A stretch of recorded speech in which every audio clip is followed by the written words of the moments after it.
Trade talks for the 9-time All-Star have stalled, and it is increasingly likely, Jalen, that CP3 at least begins the next season with the Thunder.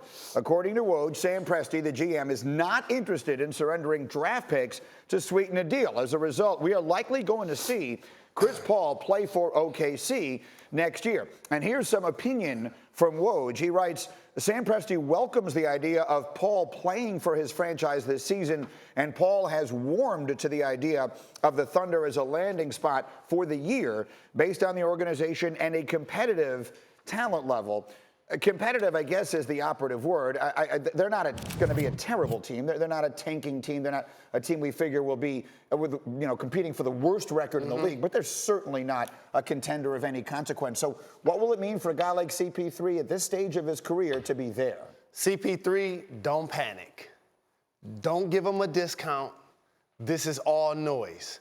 You and I both know when the season starts, they much rather have gilgeous-alexander as their starting point guard so they can develop and see if he can be that player for them in the future. These are what we consider smoke and mirrors. Anytime you move Russell Westbrook and his deal, of course it's going to be time to take a deep breath as a franchise. They moved Paul George in 72 hours. They moved Russell Westbrook in a week. They're not going to just jump up and move Chris Paul like that. They have to recalibrate.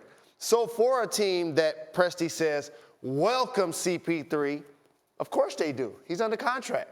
Of course CP3 is warming to the idea of anybody's going to give me $120 million. Right. Okay. So ultimately, though, I think a deal will get done, but I agree. It probably won't happen before the start of the season. We were at Orlovsky and I did SportsCenter right before we came on here, and I saw some of the numbers they put up on Chris Paul as we were getting ready to come on. He had career lows in basically everything last year. So my question to you, if and when he does eventually get traded out of Oklahoma City to a contender, which I think we both think eventually he will, is he still that? Is he still a guy who can be a central piece, not the best player, but a central piece on a potential championship team? I think so. Chris Paul is not going to be Steph Curry, Dame Lillard type of productivity, Kyrie Irving, Kemba Walker.